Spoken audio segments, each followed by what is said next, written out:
Pilipinas, nandito na naman tayo sa isang espesyal na edisyon ng ating programa, Radyo ng Bayan. Ako si DJ Mika, ang inyong gabay sa mundo ng mga kwentong puno ng inspirasyon, tapang at pag-asa. Handa na ba kayo mga kaibigan? Samahan niyo kami sa isang paglalakbay ng tapang at pagkakaisa dito sa Ang Bantay ni Fatima noong dekada 90. Kailangan nating maging maingat. Ang bawat galaw natin ay binabantayan. Alam natin ang panganib, pero hindi tayo pwedeng tumigil. Kailangan nating ipalaganap ang katotohanan. Napakalagim ng panahon natin ngayon. Pati mga batang walang kamuwang-muwang ay nadadamay na. Marami sa kanila ang naapektuhan ng karahasan at pang-aabuso. Hindi nila naiintindihan kung bakit nangyayari ito. Tama ka. Ang mga bata ang labis na nahihirapan. Nakikita nila ang mga magulang nilang hinuhuli, ang mga kaibigan nilang nawawala. Ang trauma na dinaranas sila ay hindi matatawaran. Pero paano natin sila mapoprotektahan? Ang mga sundalo ay walang awa, kahit ang mga bata ay hindi nila pinapalampas. Huwag tayong mawala ng pag-asa. Sabi nila sa mga ganitong oras, delikado maglakad mag-isa. Pero kailangan kong gawin ito para sa bayan. Bata? Bakit narito ka? Gabi na. Batid mo naman ang kalagayan ng bayan natin, hindi ba? Ate, lagi kang mag-iingat. Alam ko po na mahirap ang buhay ngayon. Pero tandaan mo ang halaga ng iyong ginagawa. Sino ka? Paano mo nalaman ang ginagawa ko? Kailangan na nating lumisan sa lugar na ito. Matututon tayo ng mga sundalo. Kinakailangan natin maghanap ng ibang kutang pagtataguan bago pa tayo mahuli. Buksan niyo ang pinto. Alam naming nandyan kayo. Diyos ko, nahuli na tayo. Kailangan nating tumakas. Dito. Bilis. Fatima. Mauna na kayo. Bata? Bata, bakit ka naririto? Ate, dito tayo. Alam ko ang daan palabas. Sundan mo ako. Hulihin sila. Huwag niyong hayaang makatakas. Salamat, bata. Kung wala ka, baka nahuli na ako. Bata? Bata, nasan ka? Narito ang liham. Nasa loob nito ang lahat ng impormasyong kailangan para malaman ng mga tao ang katotohanan tungkol sa mga nangyayari sa ilalim ng martial law. Ako na ang magdadala nito. Alam kong delikado pero kailangan kong gawin ito. Fatima, sigurado ka ba? Kapag nahuli ka, malalagay ka sa malaking peligro. Alam ko, pero handa akong gawin ang lahat para maiparating ang katotohanan. Para sa bayan, hindi ako matatakot. Kaya ko ito. Para sa bayan, kaya ko ito.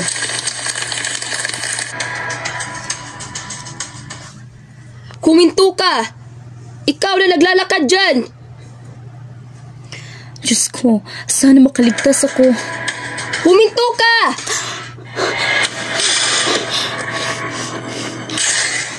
Ate, dito tayo. Sumunod ka sa akin. Bata! Bata! Paano ka nakarating dito? Bata, teka lang!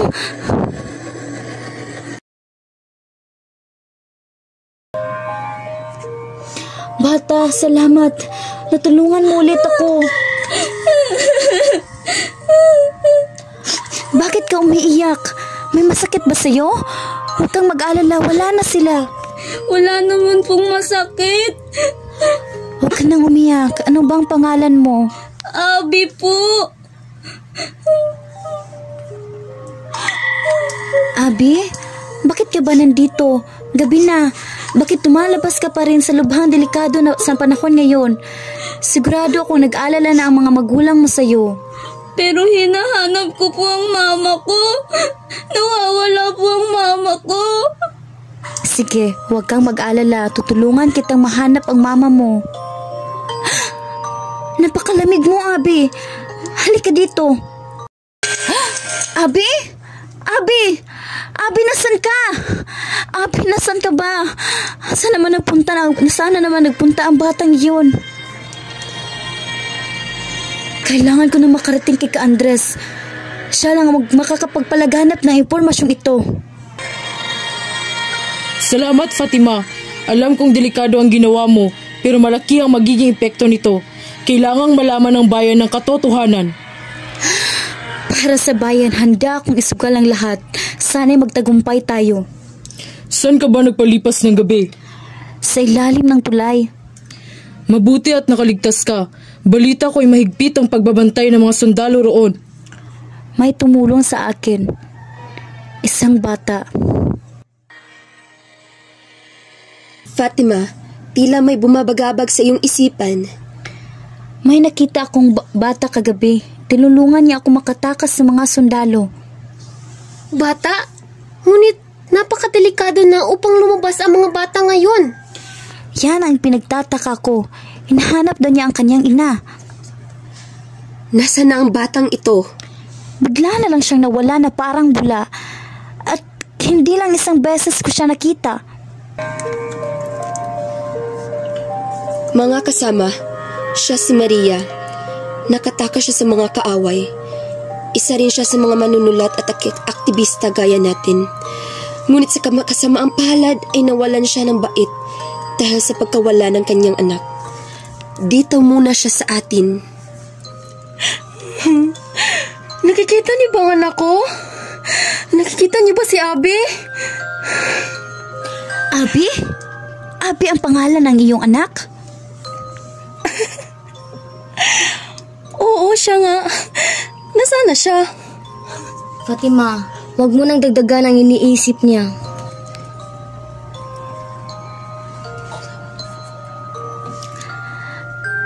Abi!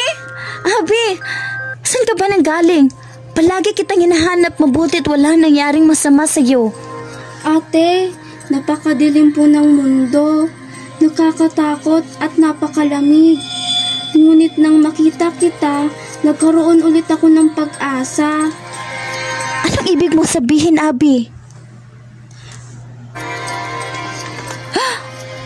Diyos ko! Abi! Alam mo ba, natagpuan ko na ang iyong mama. Talaga po, napakasaya ko po. Alagaan niyo po siya para sa akin, ate. Huwag kang mag-alala, ha? Abi, bakit mo ako laging iniligtas? Dahil kailangan mong ipagpatuloy ang laban, ate. Kaya pala, ikaw ang tagapagligtas ko. Oo, ate. Ako'y naging iyong bantay. Ngayon ay tapos na ako sa aking layunin. Paalam, ate. Hanggang sa muli, Abi. Anak ko? Nasaan ka?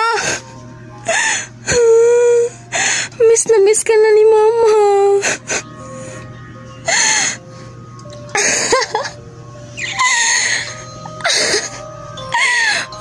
Huwag mong saktan ang anak ko. Natatakot ako.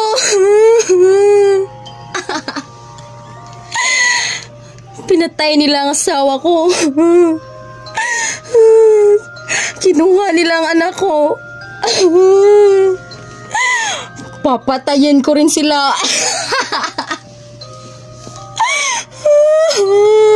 Ale, tahan na. Kumalma ka na. Alam mo ba, nakausap ko si Abi.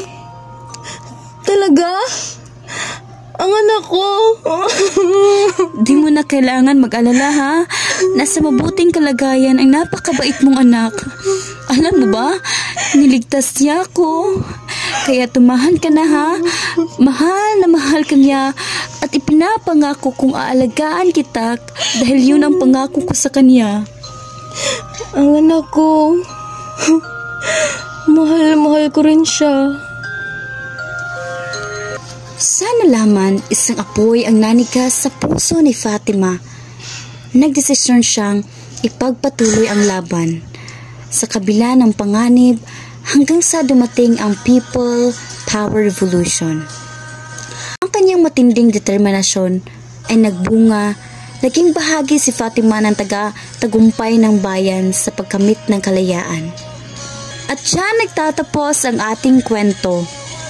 Mga tagapakinig, isang paalala na sa bawat pagsubok mayroong pag-asa at liwanag na magbibigay sa atin ng lakas upang ipaglaban ng ating kalayaan. Na kahit sa maraming pagkakataon na nasubok ang ating pananalig at pag-asa, mayroon pa ring liwanag na nagbibigay daan sa mas magandang hinaharap. Maraming salamat sa pakikinig. Hanggang sa muli, mga kaibigan.